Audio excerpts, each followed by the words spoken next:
for what's about to happen. The most important, the most anticipated speech of the night. You haven't met Mr. Stephen Lang.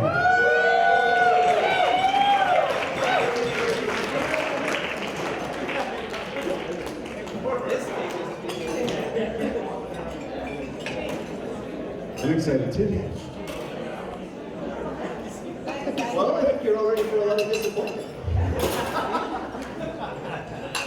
No, you guys are my favorite table. Look at you guys all.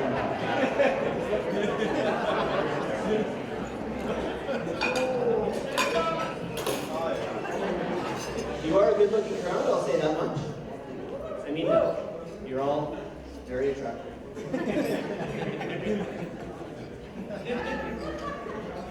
There are a lot of impressive men in the room here tonight. There are a lot of impressive women too, don't get me wrong. I'm going somewhere with this. A lot of impressive men. Guys who are great at sports.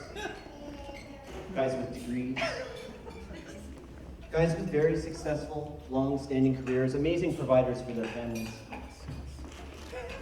What cracks me up a bit is that for tonight, because Mark said so, I'm better than all of them.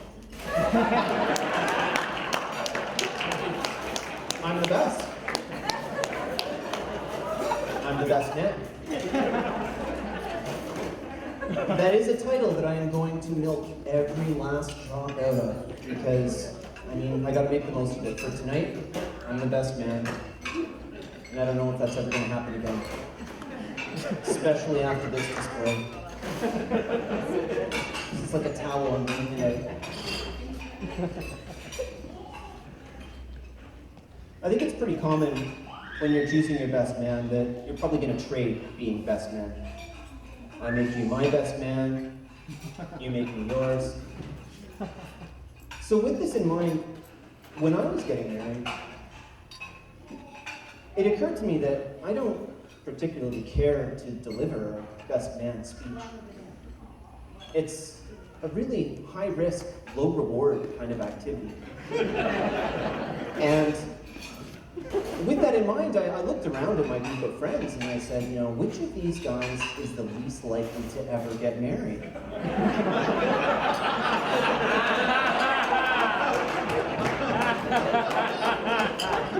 Naturally, I placed my bet on Mark. And tonight, that blows up horribly in my face as I stand before you all delivering a best man speech. This isn't so much a speech, really. It's more of an address, I think. I love this table. They're digging the Lang vibe. I love it. Table number 2. By now, a lot of people here are thinking, this guy's a bit of a jackass and they should probably cut this mic. And to those people and everyone else, I'd like to say, good evening. I'm Steve Lang. I'm a very good friend of Mark's, and I'll be your best man for the evening.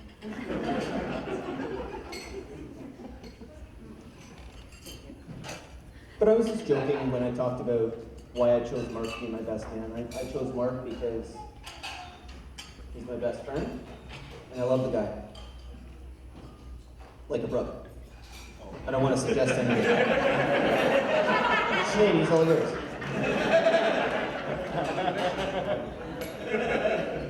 I was also joking about not wanting to deliver a best man speech. Honestly, tonight it is my honor and my privilege to be part of a night like this, to be able to say a few words after watching my best friend get married to the woman he loves. It's my honor and my privilege, honestly. If you all had gone, "Aww," at that moment, I would have been good with it.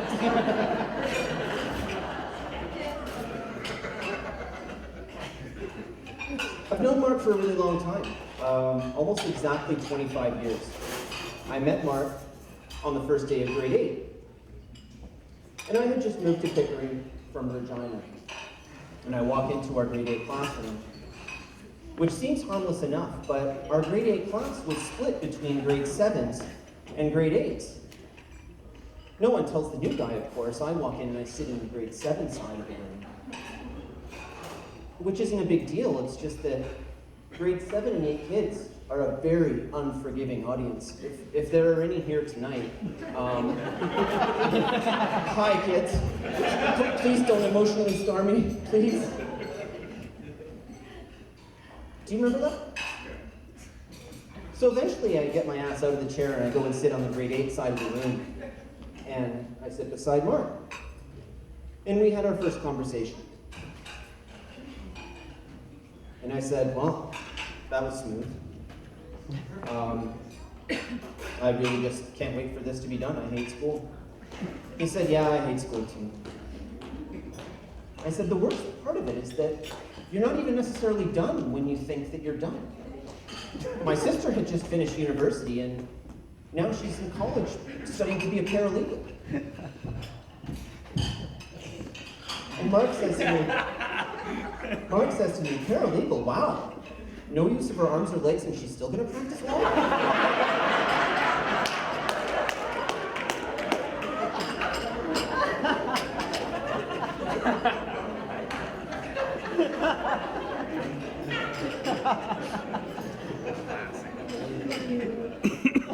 I was a bit of a late bloomer though in grade 8. I was a bit of a nerd, you see, and I remember having a heart-to-heart talk with Mark about my nerdiness. I said, you know, I think my reputation around school, it's not doing so good, is it?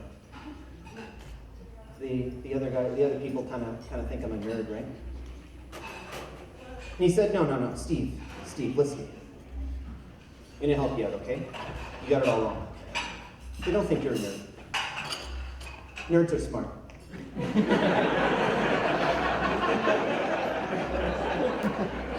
That actually happened. The paralegal thing, I stole that from a sitcom. That last one, that actually happened. This is one grade 8 kid consoling another grade 8 kid. Amazing stuff. Okay, so I'm gonna wrap this up now.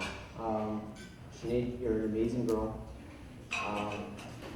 Like I say, I've known Mark for a really long time, and he's always been a really happy guy, but since he's met you, he's happier, he's more focused, he's more driven, he thinks more about the future, and you've had an amazing influence on him. I know that you guys are you're perfect for each other, and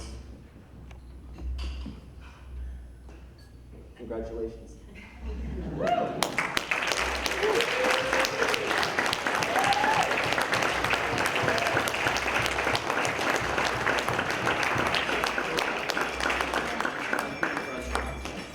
Great stuff. Absolutely, yeah. Mark, that's for you.